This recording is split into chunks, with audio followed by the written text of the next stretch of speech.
Twongeye kubasuhuza mwese bakunze ikiganiro Inkingi y'Umuryango. Iyi ni ya channel y'Umuryango TV ibagezaho ibiganiro by'umuryango mugezweho na Lilies. Turashimira Imana yabanye namwe iki cyumweru cyose. Turashimira Imana yagiye kuduha umwanya wo kubana namwe. Turihanganisha abagize ibyago, turakeza abibarutse. Imana ibahe umugisha, abari kunyura mu bihe bitandukanye muhumure, Imana izazibigenze neza. Twongere kwishimira ko mugiye kubana natwe aka kanya, nkuko mubizi tujya tubatindira, turihuta tubereka umutumirwa tuba tubafitiye, cyane ko dufite ibintu byinshi cyane byugarije umuryango tuba tugomba gucukumbura. Hari ibintu byinshi cyane tuba tugomba kuvuga bishobora kubaka umuryango utekanye, cyane ko ariho turiho dushaka cyane muri iki kiganiro. Rero n'abafatiye akanya ndagira ngo nakire umutumirwa uyu munsi nabahishiye. Ntekereza yuko abantu benshi mutegerezanije amatsiko, kandi mbamenyesha yuko adufitiye ibintu byinshi cyane. Ndagira ngo mwakire abasuhuza yibwira n'abadukurikiye. Karibu cyane mama Pastor. Urakoze cyane Liz. Nitwa Rebecca Uwimana, nkaba ndi umushumba nkorera mu itorero ryitwa Life Faith Church. N'ufite umushumba mukuru wananyemereye no kubaha. Nkaba ndi umumama ufite abana batatu, ndumva ari ibyo nubatse kandi. Murakoze cyane mama Pastor, turizera ko muri amahoro kandi mumeze neza. Turashima Umurimo w'Imana uragenda. Covid mwitwayemo umuti. Covid turayinesha mu izina rya Yesu. Turi kuyicamo nk'uko abanyarwanda bose bayicamo n'andi ku isi hose, kandi turizera ko hari igisubizo muri byose. Mwamwumvisha umutumirwa wacu, murabona ko ari umubyeyi ukiri mutoya ariko afite inararibonye byinshi cyane. Uyu munsi tubazaniye insanganyamatsiko ikomeye, nanjye ntegerezanije amatsiko ibyo yadupfunikiye. Turavuga ku gukinga amarembo y'icyaha mu muryango, cyane cyane ko ibi byago byinshi dufite, ibibazo byinshi tugira bikomoka ku cyaha. Umuntu yubaha Imana ntiyakwanga mugenzi we, umuntu yubaha Imana ntiyakwica mugenzi we, umuntu yubaha Imana ntiyakwiba mugenzi we, umuntu yubaha Imana ntiyatendeka umudamu we, ntiyatendeka umutware we, ntiyabyara umwana ngo ananirwe kumurera, ntiyafata credit madamu atazi, ntiyagira konte umugabo atazi. Ibyo byose bituruka ku cyaha. Rero turiho turagenda ducukumbura ikibazo kiri mu muryango kugira ngo dukinge amarembo Satani yinjiriramo arimbura umuryango. Iyo tuvuga umuryango, ndahera ku wawe n'uwanjye. Nituvuga umuryango, ucukumbure utwaba turiho tubera iwawe. Noneho uvuga ati aha kujya Satani yahanyuraga, cyangwa se ashobora kuzahanyura. Icyaha kikiba Satani ahita yinjira. Nubwo uyu munsi waba utaratangira kubona ingaruka, ariko nzi neza ko zitegereje. Rero iyo niyo nsanganyamatsiko tubafitiye uyu munsi cyane. Sundi mama Pastor, twemeranya nawe ko icyaha gishobora kuba kiri ku isonga ikomeye yo gusenya umuryango. Ndabyemera. Bishingiye nanone yo ku ijambo ry'Imana uko ribigaragaza. Bigaragaza muri Edeni, mu ntangiriro ya byose, umuntu ataragira icyaha. Imana Adamu imuzaniye umufasha Eva. Ntabwo bigaragaza passage igihe bamaranye icyaha kitarinjira, ariko bari mu buzima bwiza. Ngo umweru, niba nabyita umweru, ibiti byose biberera, inyamaswa zigumvira, hagati yabo babanye neza. Ariko tubona icyaha kinjiye, cyambere cyabanje kubaho batandukanijwe n'Imana. Bivuga ngo niwe soko, niwe source, niwe wabashyiriragamo n'uwo munezero n'uko kubana. Ingaruka nanone ziza no ku muryango. Tutangira kubona Berica Kayini ari mu bana ba mbere, nubwo batatubwira uko byari bimeranye hagati ya Adamu na Eva, ariko niba tubona ingaruka mu bana, harimo n'ibindi tudasobanukirwa n'ubwo uburyo ijambo ry'Imana yasobanuye tugenda turihishurirwa. Ariko ndemeranya nawe ko icyaha niwo muzi mukuru ukomeye cyane w'ibibazo biri mu miryango. Ibindi twavuga nabyita nk'amashami, nabyita nk'imbuto zera. Nk'uko umuntu abona igiti akabona icyo hejuru ariko ntamenye ikiri hasi, nyamara ushaka kurandura igiti arandura icyo hasi, cya giti igiti kirimo imbere hasi n'umuzi nibwo butsinze bya bimwe udashaka ibiri kwera hejuru ntabwo wahora uhanura gusa ahubwo ujya hasi ukakivaniraho burundu icyaha rero nicyo nyamuzi nicyo nkomoka ikomeye cyane ibibazo biri mu muryango. Pastor muvuze ikintu gikomeye muravuze muti ikintu cya mbere Satani yakoze uhereye muri Edeni yazanye ikibazo hagati y'umuntu n'Imana. Yego iyo jambo ni rito ariko ni rinini cyane bikubiyemo ibintu byinshi cyane. Hari umuntu ushobora kuba kudukurikirana aka kanya akavuga ati cyaha ikibazo hagati y'umuntu n'Imana buriya cyaje giti ni gute Satani azana ikibazo hagati y'umuntu n'Imana. Wenda ndagira ngo mudufashemo gakeya tuve muri Edeni wenda Edeni tugire reference ariko hari igihe umuntu ashobora kuba ati none se hari abantu batumva vuba icyo umuntu ashatse kuvuga. None se muri Edeni hajya Satani yari arihe Imana yari ikibazo cyaje gute hagati. Reka tuvuge wenda ku buzima bwa buri munsi bw'uyu munsi bw'abantu i Kigali bwanjye nawe n'umuturanyi n'iki umuntu udukurikira akanya akavuga ati none se byagenze gute kugira ngo ikibazo kize hagati y'umuntu n'Imana. Ubundi se iyi kibazo kije hagati y'umuntu n'Imana hari icyo bitwaye? Ese umuntu twumva aka kanya mwamusobanurira iki Satani yazanye ikibazo gute hagati y'umuntu n'Imana? Nijyara umuntu n'Imana byitwa ko bagirana ikibazo. Imana ibamugishe. Yego nibyo koko Elisa bivuze neza. Hari igihe dukunda kuvuga ibyanditswe abantu bamwe na bamwe badasanzwe banabyireferaho cyane ntibashobore kubihuza n'ubuzima barimo babamo. Reka ngerageze numve niba ntibashobore kubizana bari kubibaza. Ariko icyo twavugaga icyaha cyaje kuko hari umuntu utarumviye amategeko. Iyo tuvuga Imana tuyifata mu rwego rw'umuremyi. Ubushakashatsi abantu bavuga ko isi hari abavuga ngo isi yaje kuri evolution iyo ni siyanse. Abandi bakavuga n'izindi mpamvu zitandukanye ariko evolution ni imwe ifata urwego rwo hejuru ariko na siyanse nayo igira itego sinibuze kubyinjiramo. Niyo mpamvu tuvuga kuri création niyo tubona mu ijambo ry'Imana kuremwa. Iyo havuga kuremwa ni nk'ibyo umuntu wese yafata itangiriro ry'ikintu. Ikintu icyo ari cyo cyose kigira itangiriro. Umuntu iyo yibaza ehe navuye he Yesu uzi ibisekuruza byawe uzamuvuza inkomoko yawe ariko hari aho uhagarikira gukomeza ubaza uyu wese yavuye he uyu we. Rero iyo tuvuze kuri création kuremwa tubona uwaremye ariwe Mana tukabona n'uwaremwe ni naho hari icyo nakwita ifatiro ry'ubuzima. Ifatiro ry'ubuzima aho rero niho dutangira kumenya ese umuntu yitandukanyije n'umuremyi mu bijyanye n'iby'umuremyi amusaba ese aranabizi. Kuko ijambo ry'Imana riravuga ngo nimwumvira amategeko n'ugenda utya n'ubikora gutya muri Gutegekwa 28 guhera ku murongo wa mbere ugakomeza hari icyo asabwa. Tugarutse gato unyemereye nkakomeza nkajya no muri Edeni nanone nkabifataho kugira ngo mbyumvishe. Nawe yari icyo yabwiwe nk'umuntu wari umaze kuremwa n'umuremyi aramubwira ati ibi byose urabyemeye ibi byose ni ibyawe byo kurya ariko iki ntugikore ntukore uki. Mu buzima bwa muntu wese aho tuva tukagera hari ntukore ukibaho hari ibi ubikore ariko ntukore uki. Igihe cyose umuntu arenze kuri icyo uwabimubwiye aba afite wenda ubushobozi kuri we. Reka tubizane mu rwego rw'amategeko ya leta. Ukore aya mategeko ariko nukora gutya niwica niwiba hari undi usumbye hejuru kuko umuntu ntiyigenga uzaza akagira igihano runaka hari ingaruka zizakubaho kuri icyo kintu. Iyo tuvuze rero icyaha cyatandukanyije umuntu n'Imana ni bwa bushake umuremyi afite ku muntu umuntu wadashaka.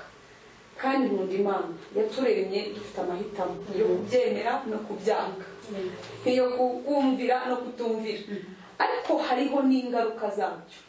Ingaruka zikurikirana uko kumvira zikaba umugisha.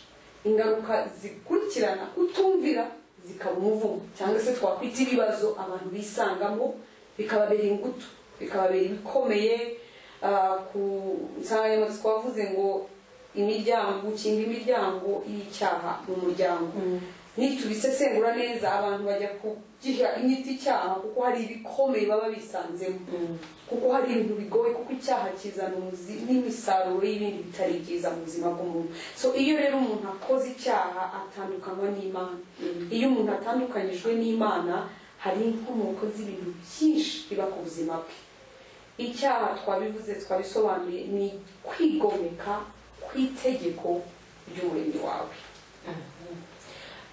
Abisobanuye neza ngira ngo mwamwumvishe ko umutumirwa wacu uyu munsi rwose adafitiye ibintu biryoshye cyane, ariko muravuze ati icyaha ni ukwigomeka. hari ushobora kuvuga ati aha noneho rero ndumva Imana ibaye riba niba tugomba kugira gutya kugira ngo nayo igire icya, ariko akibagirwa ko Bibiliya umuryango cyangwa umuntu kuva yaremwa hari ibyo yabwiwe, hari ibyo yategetswe nk'uko mubivuze. Ijambo ry'Imana ririmo ibyanditswe byinshi bigiye bifite amakondisiyo. Nugira gutya uzagira gutya, nugira gutya uzagira gutya. Ariko hari ubwo Satani adaha umwanya abantu wo kwibuka ibyo bintu, agahora we arekara mu byo Imana yakabaye imukorera ariko atareba uruhare rwe. Aho rero niho ngira ngo wenda duse nk'abinjiramo cyane, ni gute umuntu yarinda uko kutagira ikibazo n'Imana, kuko iyo ufitanye ikibazo n'Imana birumvikana automatically Satani abayoboye wawe. Biravuze ngo ugomba kugira amahitamo, ninde uyobora iwanjye, ni Satani n'Imana. Amahitamo ngira ngo kenshi tuyagira mu byemezo dufata, mu byemezo dufata. Aho niho ngira ngo tujye gusa nk'abatinda cyane wenda kugira ngo abankurikirana bafite ibyo bibaza nanjye bumve neza ukuntu Imana yizeye umuntu ikamuha kwihitiramo. Mu biremwa byose Imana yaremye umuntu niwe yahaye kwigirira amahitamo, ariko biratangaje ko kenshi byorohera umuntu ni uguhitamo ibintu bibi. ubajutse iyo compare the move for zimwe yumvikane neza uti ese Imana ibaye iradutegeka gukora iki, udakora iki biragenda bishya. Ntabwo ariko numva nabifata muri ubwo buryo, ahubwo nabifata Imana nk'umubyeyi. Abantu mwese nk'uko turi no kuvuga ku muryango tushobora kugereranya ubusabane bw'Imana na ya mibanire tubana nk'umuryango, nubwo kandi biri hejuru cyane kuko Imana irinze umubyeyi, haba mu myumvire, mu mirebere. Bibiliya ivuga ngo Imana imenya ibintu imenya mu itangiriro ikamenya iherezo. Ni ukuvuga ngo imenya iherezo mu itangiriro. Ireba imyumvire ababyeyi hari aho batangirwa, ariko reka duse nk'aho dufata iyo myumvire kugira ngo twumve ese Imana itubwira gukora ibigambiriye kudushyira mu kiziriko no kudufunga. Ntabwo ariko numva ko ariko bimeze, ahubwo ikibigambiriye n'icyo na sosiyete ngira ngo yubakiyeho ijya gushyiraho ukore gutya gushyiraho ribu. Ntabwo sosiyete yagambiriye cyangwa se amaleta cyangwa se n'ubundi buyobozi bwagambiriye kugira ngo abantu babe mu bubohe, ariko kuko muri kamere y'umuntu habamo kwigomeka nk'uko twabivuze, n'amahitamo rimwe na rimwe atari meza bitewe n'uko hari indi soko y'ikibi iri hariho ushaka kwinfluence umuntu. Kandi kuko wa muntu asanga afite amahitamo, hari igihe harashobora kuba ikibi kimuryohera cyane, ihitamo rye rikegera cyane ikibi, kuko hari imbaraga z'umubi ariwe Satani zihora zishuka, ariko hari n'imbaraga z'ikiza ariyo Mana nazo zigenza no gusaba umuntu mu byiza. Ariko mu mahitamo umuntu Imana iri mubwira umuntu ati genza utya, ntugasenge ibishushanyo. Wenda turaza kujya ku ijambo ry'Imana, nifuza ko ribuze kubivugaho neza kuri sije turimo tuvugaho.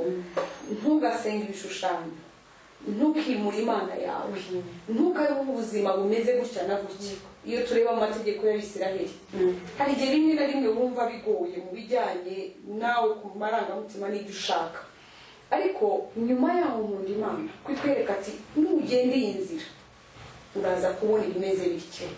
Ariko kuko ari Imana nanone yemera amahitamo yacu yaduhaye kandi idashaka kuyatwaka, ikongera ikanakubwira ati nugenda n'iyi nzira kandi nabwo dore ingaruka zabyo.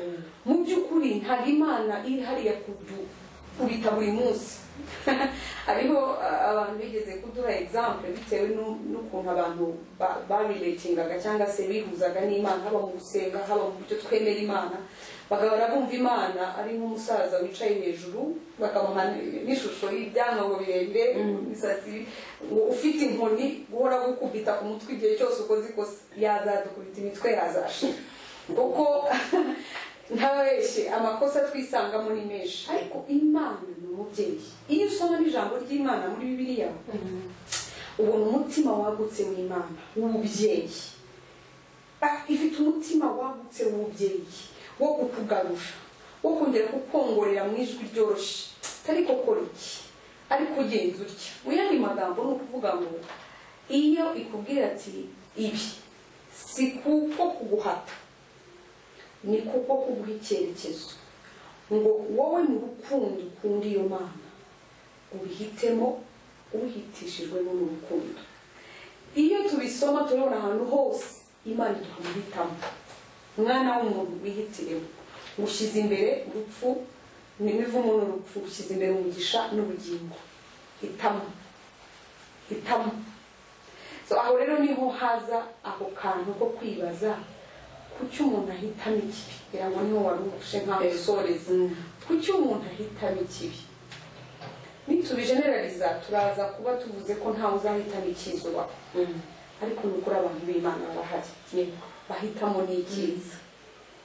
Ntabwo umuntu ijana we atsindishirizwa n'ibyo akora. Mu ruvuga ngo icyiza ahitamo kiri umwuzuro wuzuye, duhora dutsindishirizwa na Kristo Yesu. Ijambo ry'Imana bitubwira ko Bibiliya twereka ngo ntawe ukiranuka wuzuye, ahubwo Kristo gukiranuka kwa Kristo muri twebwe niko kuduhesha kwemerwa imbere y'Imana. Niyo mpamvu uvuga ngo nubwo dukomeza guhitamo icyiza, ariko ntihaburamo ingaruka z'icyaha cy'inkomoko ya Adamu cyakurikiranye umuntu, cyatwinjije, cyafunguye irembo kugira ngo abone aho twahavuga. Kuko yabikoze icyo gifungura irembo ry'inyokomuntu ry'ubuzima bw'umuntu, kuko twisanga uvutse ari munsi y'ubwo bubata, ariho ya tendance yinjiriye muri ya kamere ya muntu.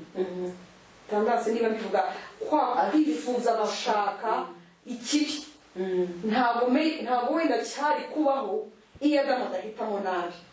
Ariko kuhitamo kwe hari icyo byafunguye bitwinjiza muri kamere y'icyaha. Arirwo rubanza umuntu anafite, ariko ari narwo rubanza Yesu yatsinze. Urumva yafunguye uwo muryango, nkuko tuvuga ati umuryango kuyifunga, ariko tuze no kumenya ko hari no gufungurwa kwayo. Hari icyabaye gufungura, gishobora kuba ariwe wayifunguye cyangwa akaba hari abandi bayifunguye, byatumye wisanga muri ubwo buzima bw'umuryango ukinguye w'icyaha. Urakoze cyane mama Pastor, mubisobanuye neza. Muvuze ku kintu n'ubundi naringiye kubabaza. Wenda iyo tuvuga ngo gukinga amarembo y'icyaha mu muryango, hari ubwo umuntu avuga ubundi icyo cyaha cyahereye kuri nde? Ninde wakinguye uwo muryango? Wakingutse ute? Uyu munsi nk'umuntu uri kudukurikira ashobora kuvuga ati hano mu rugo ni urugero bafite umuryango wuzuye, hari papa, hari mama, hari jewe, hari abakozi, hari none se umuryango w'icyaha winjiriye wakinguwe nande? Wakingutse ryari? Ego umuntu waba uri kutwumva uyu munsi ariho yibaza icyo kibazo, ngira ngo hari ubusobanuro mwamuha kugira ngo aze kumenya n'icyo akinga icyo ari cyo. Ego murakoze. Icyaha gukingurwa ngira ngo tuze kubyumva neza, kuko hari imvugo ikunda gukoreshwa ngo iyi ni imivumo y'iwacu, ngo ni karande. Noneho bikumvikana ko umuntu arimo arabaho ubuzima atahisemo, kandi nta choice, nta mahitamo afite yo guhindura ubwo buzima. Ubwo ni ibyo mu miryango, ngo ni ubukene bwacu, iyi ni indwara yacu. Niyo mvugo ubwayo koroha ubwayo biteye ubwoba, kuko byaba byiza tunamenye se kuko twaciriyeho iteka n'ibyo bizatubaho. Ariko tubivuze kugira ngo tunabisobanukirwe, burya ni byiza ko abantu banasobanukirwa iyo tuvuga gukinguka kw'irembo ry'icyaha ku muryango bikurikirana abantu, turavuga ko so ashobora gukora icyaha akabaho mu buzima bw'ubusambanyi bwa bundi bugenda bukabatabaho, ubuzima bwihana, ubuzima agafata nk'ikibazo. Kuba iso yarasambanye ntabwo ari cyo gituma uhita usambana, ahubwo dore ukuntu uhererekana ibibuza. Ababyeyi ni ibyitegererezo ku bana, n'ibyo mwakoresha muri ijambo ry'amahanga role model. Iyo umwana avutse ntacyo abazi, ibyo azamenya byose n'ibyo azahinduka ibyinshi sinabiha pourcentage ko nta bushakashatsi nabikoreye, ariko nicaye aha kubangiza amatwi ushobora kuvuga pourcentage 70% n'ibyo yonka n'ibyo akura ku babyeyi kuri ya sosiyete y'urugo.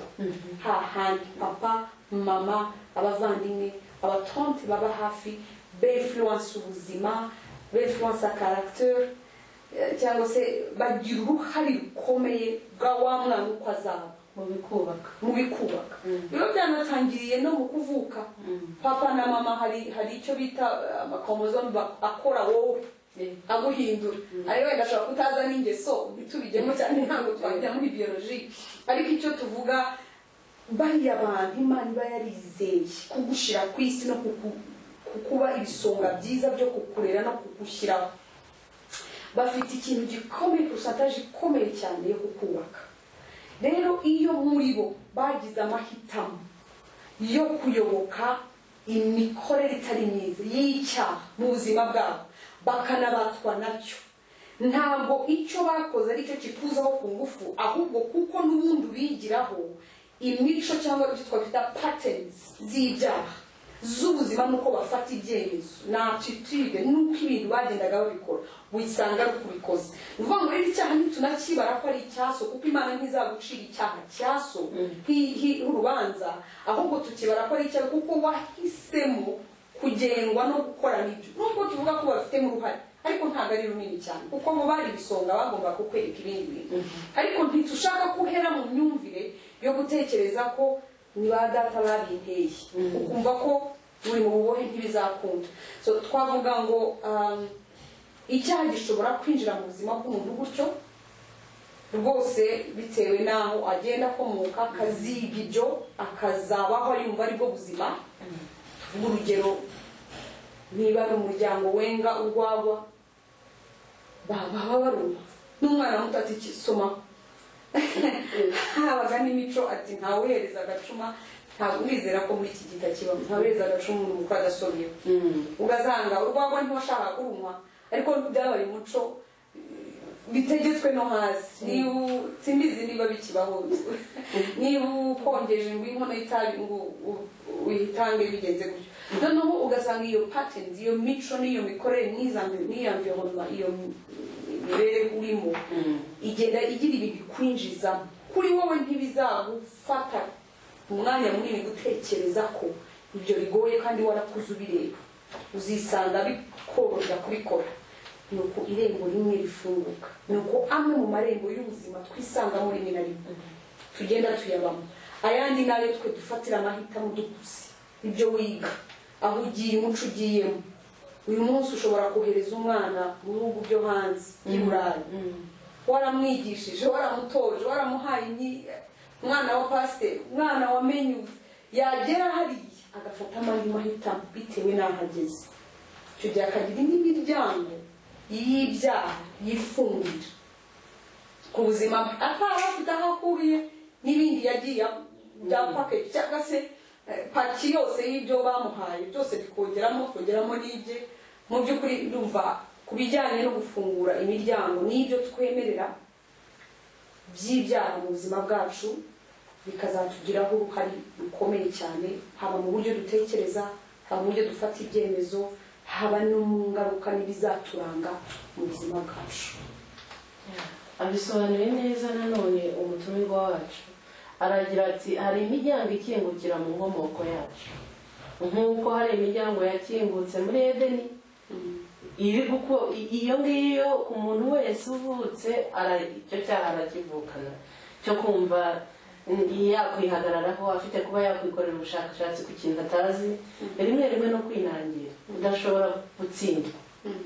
Ari byo Eva yakoze, Imana imuhamagara nako Adamu yakoze amubaza turi he, ati ni wa mugore wamaye, aho kugira ngo ahite yumva ko hari ikintu yahita ahindura ako kanya kugira ngo bye gukomeza, yahise atanga impamvu kugira ngo ni nka byo mama Pasiteri yavuze ati rero imiryango ikingurukira mu nkomoko yacu, cyangwa se aho turerewe, cyangwa umuntu ku giti cye.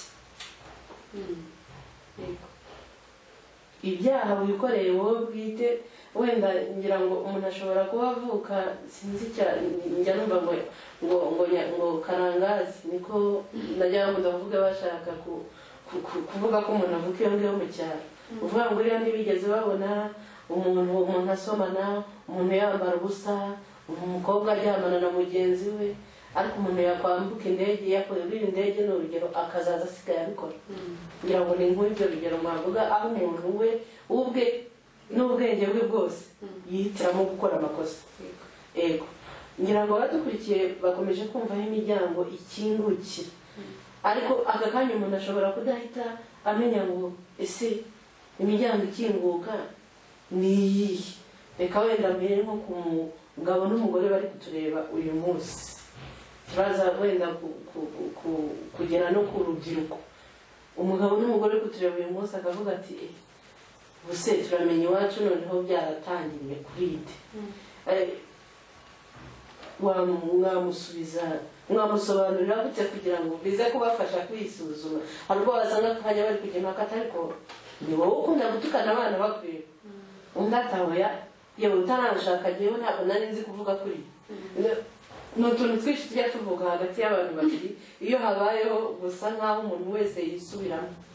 Ego ariko uyu munsi umuntu uri kudukurikira, reka tuvuge umugabo n'umugore bari gukurikira iki kiganiro bicara, ashobora kwibaza ati hajya uwo muryango n'uwuhe kandi nyamara muri sosiyete hari imiryango myinshi cyane.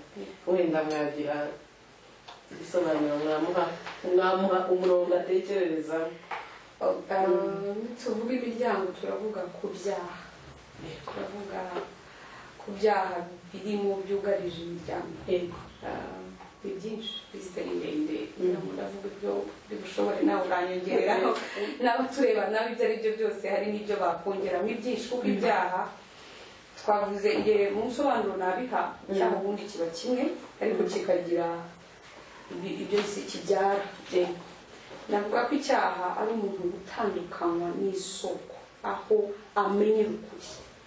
Icyo gihe iyo uvanye ushobora gukora ibindi byose ukubita hano ukagenda ugira icyo ukisanga uri muri byinshi, ariko kuko umuzi wabyo wabaye ko watandukanijwe n'isoko yawe ari Imana. Tuvuge rero iyo bimwe mu ngaruka z'uko gutandukanywa, cyangwa se bimwe mu byaha dusanga biri mu miryango. Harimo byinshi, harimo ibintu bisa nkaho abantu bavuga ko byoroshye, ariko iyo urebye icyo bavuga ngo icyaha ni gatozi, urebye uburyo kigenza n'ingaruka zizabaho, ntabwo ngiye nkita nk'icyoroshye. Nk'icyaha cyo kubeshya, icyaha cyo guca inyuma, gucana inyuma. Niba mpagaritse nkabikomeza kuvuga lisite inyuma, niba nifata neza ku bintu bikomeye. Hari umuntu twagendanye duhura rwose tutaziranye, ariko agira ngo habaho kuganira, njya mbikora ko hari igihe abantu muba muri kumwe ukibaza se abantu bari kumwe ni ibiti ntibaravugana, hari rero wica silence kavugana n'umuntu. Sinzi ukuntu twavuganye, ntabwo ndi kwibuka neza icyo twahereyeho, ariko nisanze turi kuganira ku bintu by'umuryango. Avuga ikintu cyashokinze cyangwa se cyanteye kwikanga. Avuga ngo abagabo bose nta wahazwa n'umugore umwe, ati keretse iyo adafite amafaranga, aho noneho harangije. Ati iyo umugabo adafite amafaranga, ati bimuhangayikishije, aba afite ibintu byinshi, ntabwo yari gutekereza umugore umwe, avuga ati naya ngaya kuyabona ngo nabahaga ntabwo ndi bushyiremo, atari gutekereza agatabona n'umugore. Ati abagabo bose, ndamubwira iyo uze bose uvuze ngo umuntu wese witwa umugabo muri bafite iyo kamera atarayifite tumutarayikora iyo ni imyumvire ariko icyaha cyo gucana inyuma ukumva ko ntacyo bivuze byabaye rusange ntacyo ni icyaha cyangwa se n'irembo rikomeye ry'ibyica umuryango. Twavuga ku kijyanye na ibyo twavugaga kubeshya ubu ikinyoma hari n'abafata icyoroshye bati ikinyoma ni iki. Umudamu yigeze kumbwira ati zamenya ubwenge umugabo ntabwo bamubwira byose sinabyumva wenda tubisesenguye tukaza no kumva rezo ye ko hari aho afite rezo impamvu yakubwiraga kugira n'umutima w'urukundo bivuga gutyo no kugira ngo mfashe no kugira ngo ibitekerezo byamvaga gutyo nabyo wenda bize kumva no kuri kuzuye. Iyo bakubwira gutya bakubwira nge nabisesengura mu rwego rw'imitandukano y'umugabo n'umugore burya mu myumvire turatandukanye uvuga we muri raisonnement no gusobanura awe akumva wavuze aho niho wenda niba hariho harimo ukuri niho twavuga ngo avuga ngo ntukamubwire byose ariko usanga byarambaye icyambaro bikazamo kubeshya nyamara we yaratekerezaga muri urwo rwego rw'uko hari icyo avuga kigahinduka ikindi ati ntukamubwire byose. Uyu munsi utangira hari ibyo utamubwira bikiyongera kamubwira icyaha ni ikigome kandi uvuge gutyo ni ikigome kubera ko nticyemera ngo ukore rimwe ntabwo cyemera ko ukora rimwe uwibeshye ukingure gato kirakwishyuza cyangwa ikorera none nta kibazo ucecetse niba wabivuze kirakwishyuza niyo mpamvu ntabwo ari cyiza ni ikigome cyane ikigome kiba kimeze nka cya cyatsi kiranda ntabwo gifata ahantu aha honyine ari kuguma ariho ngo uhaye utaka kikakwishyuza n'ubundi bwo kirandira ugasanga cyararandaranze ubuzima bwawe bwuzuye icyo kintu ku myaka iyi ngiyi ku myaka iyi nubwo uti umujene n'umuryango bitangira byoroshye bitangira rwose utaranamenya ko bikomeye ariko wirinde umenye icyo ufungura uko uwo muryango wawe ufunguye ntugire ubwenge bwo kubimenya ko hari icyo ugomba gukosora kugira ngo ufunge nta mugani wawe tubigereranye nk'urugi urafunguye wararufunguye umuyaga winjiramo ivumbi ryinjiramo ibintu byose byinjiramo ibikomanga byose ntibirinda bikomanga byose byinjiramo kuko hari ikintu gifunguye. Nkomeze serisite ni nini muraza kumfasha nama ariko harimo byinshi harimo uko gucana inyuma harimo ibibazo biza mu kubeshya bikazira ku butunzi bikabamo intambara aribyo wavuze uti gufata ya maroni tutajyana inama ni icyaha cyakwitwa ubuhemu rimwe na rimwe kuko hari igihe ubigwamo utanabizi ukabona wicaye hejuru y'imyenda utamenye uko imyenda yagiye iza. Gusuzugurana burya ntabwo nzi niba bagifata nk'ikintu ntabwo muri Bibiliya twemewe gusuzugurana biravuga ngo mu by'icyubahiro mushyire mugenzi wawe imbere ni ukuvuga ngo uretse ko ari na mugenzi wawe udafite aho muhuriye ibaze uriya rero we mwubatse urugo ikiraho wenda ikinyoma cyo ni kirekire dushobora kuza kukigarukaho ntituba tugifite umwanya ariko mukiraha ati gusuzugura ati buriya Bibiliya ntabwo ibyemera ariko sinzi ko mu muryango wacu icyo cyaha kirimo ngira ngo ni igisanzwe njya numva hari imvugo zitangaje mu ngo hari ubwo ureba hagati y'umuntu n'uwo bashakanye nta cyubahiro na gikeya kirimo hari ubwo tujya nk'ahantu ugasanga umugabo ni urugero ntashobora gutinya gukabukira mama w'abana imbere y'abana reka wenda tuve n'imbere y'abana nubwo baba bari kumwe ari babiri. Hari igihe nigeze numva umuntu abwira umugore ati nukora nanjye ngo narashatse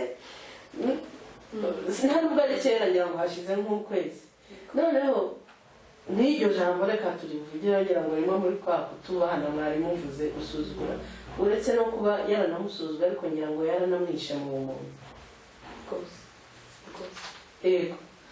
ibyo byaha bitoya rero ndagira ngo ahubwo bari nabyo munatindaho cyane nibyo byinshi biri muri sosiyete kandi byinshi umuryango. Sinzi ko iyo umuntu umaze kumwica uwo muntu ashobora kuzongera guhagarara mu nshingano ze uko bikwiriye.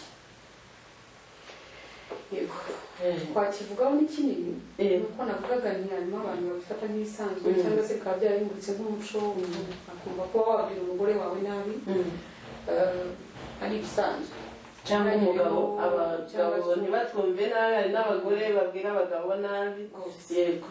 Cyangwa abana bubahuka ababyeyi bacyahana ubugome abana. Icyo kintu ni ikintu cy'umuntu udasobanukiwe uburyo Imana ifata umuntu muri kamere muri ubugingo bw'umuntu. Umuntu ubundi ntabwo Imana iza kudufata mu byo dushoboye gukora nk'uko nabivuze mbere. Twese twari kudashobora, nta n'uwari guhagarara imbere ye. Ibyanditswe Dawidi yavuze ati ndi umunyorogoto, twari kuba no munsi y'iminyorogoto kuko bijyanye n'icyo umuntu yakora cyiza buri wese yajya ashyira undi ku munzani. Ariko bijyanye n'umuntu nk'uko waravuze uti umuntu asora ubugingo niho hari amarangamutima, niho hari ibyemezo, niho hari yacyo bita ubushake, yawiri tuvuga. Mu bugingo niho hakubiye ubumuntu muri ame ifaransa cyangwa se soul mu Cyongereza. Iyo rero utamufashe muri kapasite z'ibyo ashoboye, kuko akenshi bamugereranya n'ibyo ashoboye, uyu nguyu wanjye ntacyo ashoboye, ariko ukarinda kwangirika kwa ya marangamutima y'ubugingo, ukarenga ibyo ashoboye, ukarenga personalite ko ziratandukanye, ukareba ubugingo ugiye kubwira iryo jambo, ubugingo mugiye kubana. Kuko niba wizera ko ari n'umugore wawe, ikiganiro mwakoze cya mbere cy'inshingano y'umugabo na Pastor Zite naragikunze cyane. Yaravuze ati Bibiliya iravuga ngo uyu ni umubiri wawe. Nk'uko kandi ingeze ahantu narahaneze kuko bivuze ngo nk'uko wumva utagikorera nta wakubwira nabi, si uko gusa abandi babirebye nk'icyo uvuze ni ikiri bube kuri wa muntu. Kwa kumva ari yamanuwe hasi ahindutse ubusa, ukamwambura ubushobozi Imana yamushizemo. Kuko wowe uri mu buzima bwe, Imana ihashyize kumubera imbaraga zimuzamura, no atari imbaraga zimumanura. Bibiliya ndayikunda cyane, igira amagambo meza. Igihe Adamu na Eva bahuzwaga, yaravuze ngo uyu nakara ko avuga poeme ndende, ariko ari ijambo nkunda avuga ngo abo babiri abazaba umwe. Urugendo rwo gukorana, kuzuzanya umugambi w'Imana ku buzima bwanyu. Ni ukuvuga ngo hari icyo yakora, hari icyo ukora mukagira igikomeye gihambaye kigeraho. Ariko niba wowe ubwawe ku giti cyawe nk'umufundi, tuvuge da uri umufundi kuko usuzugura undi aba yumva bari hejuru, wowe nk'umufundi undi ni umuyede. Niba uri guca intege umuyede wawe, uraherezwa nande? Ni ikibazo, ni logique gusa umuntu yakoresha kugira ngo ahindure imyumvire yo kuri icyo kintu cy'ikibazo, kuko kirahari rwose. Abantu bamwe bavuga ngo ni no mwiremwa, abandi babiha ibindi bintu byinshi bitandukanye. Umuco ndabyuka bishyigikira rimwe na rimwe mu mico itandukanye. Ariko icyo kintu iyo ubitekereje mu rundi rwego rw'ubugingo, iyo Imana ivuga ngo imbere yayo twese turangana, nta bibi bivuga muri kapasite z'ubugore na kapasite z'ubugabo. Kuko iyo ubirebye hari ukuntu tudahuza rwose. Hari icyo waterura umugabo ataterura, hari icyo umugabo yashobora utashobora mu bijyanye n'imbaraga za mubiri. Ariko iyo Imana ibivuga, ivuga bwa bugingo. Iyo Imana ireba ubugingo wiri imbere, ntabwo ibona ufite utunyama, ufite ibitekerezo, ibona ubugingo. Iyo rero umuntu yatekereza undi mu bijyanye n'ubugingo, ntabwo yakwihutira kumumamika. Ariko kuba bifite, kubinjiza icyo kintu mu muryango, kigira ingaruka zikomeye. Zivugeho gato kugira ngo bumve ko kitoroshe. Uyu mwana ahora abona se yicara manura, ubwira nabi, atesha agaciro asuzugura umubyeyi we yakabaye nawe amutega amatwi ngo amwumve agire n'ibyo amurera. Akenshi ko muri sosiyete y'u Rwanda usanga n'abamama ari bo bagira contribution ikomeye cyane no mu burere bw'umwana. Uri murica wa mwana ntacyo azifuza gukura muri wa muntu usuzuguritse utemera utakirwa, na wa wundi wasuzuguritswe nawe azumva ntacyo afite cyo gutanga kuri wa mwana. Isheni gahererekanye wa mwana azakura azi ko ari uko bikorwa. Umugore ntabwo yicara n'abakuru, umugore ajya hariya, umugore uramucecekesha, umugore ntavuga, umugore nta bitekerezo. Ibyo byose bijyanye no gukurira mu gusuzugura no kutubaha umugore. Jewe niko numva nabivuga, bigafungura ryarembo rikomeza iyo umuntu ku giti cyadatahuye kumenya ngo suko bimeze, kuri uko bimeze, dore uko bimeze, dore uko bimeze. Arakoze cyane umutumirwa wacu. Tuba tugana ku musozo nyabasigaranye nk'iminota nk'ibiri cyangwa nk'umwe n'igice, ariko avuze ikintu gikomeye cyane. Aravuze ati uretse no kuba wica umuntu, abagabo badukurikira mu tubabarire kuko tuzi ko ari n'abagabo bahohoterwa, basuzugurwa, bateshwa agaciro imbere y'abana babo. Ugasanga umugore arabwiye abana ati cyasotiye ataha abagabo babuze. Ejo umukobwa wabyaye azakura azi ko abagabo bose nta gaciro bagira, nawe nashaka azafata umugabo kuri kumugenzi. Urebye mu ncamake ni nk'uko umutumirwa wacu abisobanuye, ni ukuvuga ngo uyu munsi isi iri mu ngaruka z'uruhererekane z'umuntu tutazi aho yahereye, akora ikintu undi akijyamo, ubundi akisangamo, ubundi akisangamo. Urebye ni nkabyo umutumirwa wacu yari ariho atubwira, gukingura ya marembo y'icyaha. Rero tugana ku musozo mama Pasiteri, uyu munsi hari umuntu uri kudukurikira uvuga uti jewe byarangije kubaho, byarangije kuba. Uyu munsi twavugaga gukingura, ngira ngo tuzagira n'igihe tuvuge uko bayakinga. Jewe byarangije kubaho, none se uru rugo nduve mu nshake mpunge mbigenze gute? Wamugiriye nta muntu dukurikiye aka kanya mu munota umwe gusa. Ntabwo kuruvamo nicyo gisubizo. Niba bwifashisha uyu mugani w'Abanyarwanda ngo umuntu asiga ikimwirukaho ariko ntasiga ikimwirukaho. Ibyo turi kuvuga ni ibintu byinshi bitugize. Guhunga rero ntaho waba ugiye kuko murajyana aho ujya. Ahubwo icy'ingenzi ni uko wumva ibyo turi kuvuga, nk'uko avuze ati tuzavuga ni gute bakinga, ni gute haboneka igisubizo, ukamenya ariko igisubizo nyamukuru gikomeye cyane ni ukugaruka ku Mana, kuko nk'uko twabitangiye tubivuga niyo soko, kandi ntiyigeze ivuga rimwe ngo irangize, iri kumwe natwe.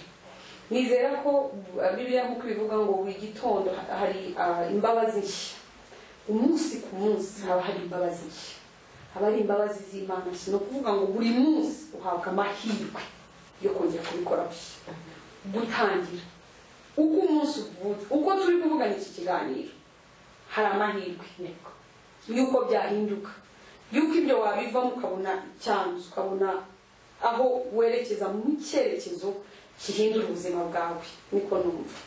Arakoze cyane umutumirwa wacu ashoje atubwira ati icyaba cyiza wagaruka ku isoko y'amahoro, ukiyunga nayo, noneho ibintu bikongera bikajya mu murongo. Ngira ngo no kuba Imana yateguye iyi topic ni ukugira ngo igire ikikwibutsa, ikubwira ati mwana ndacyagukeneye, umuryango nubwo byo mwari muri kujyana ariko ndacyabakeneye. Nimwumve icyo ashaka ko muhindura, nimwumve icyo ashaka ko mukiza. Ibi byose nijwi ni urukundo rw'Imana rugikomanga ku bantu runaka tutazi bari gukurikira iki kiganiro. Ndagira ngo rero mwese hari icyo mukuyemo, umuryango uzicara ugakurikira iki kiganiro cyangwa uri bugikurikire. Icyatunezeza nuko mwaza batwandikira mutubwira ati burya cyagiye twasanze Satani yari yadusuye tutabizi. Ndetse ntekereza ko abatumirwa bacu uramutse unamukeneye ukavuga ati hano hangonze, hari inama z'umwihariko nari nkeneye, ngira ngo nicyo babereyeho kubakira ntibeshe mama Pasiteri. Ngira ngo wazagukenera, wazumva hari aho yatsinzwe yazatubaza kontakte zanyu akaba yabagana muyobora mu buryo bwiza ashobora kongera kwiyunga n'Imana.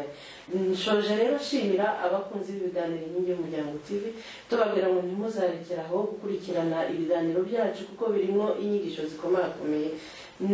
Naho ubutaha n'umutumirwa wacu tuvuga noneho ese amarembo yakingutse birashoboka ko akingwa. Ndatekereza aricyo azaza tubwira aho ubutaha. Imana y'amahoro ikomeze ibane namwe. Murakoze.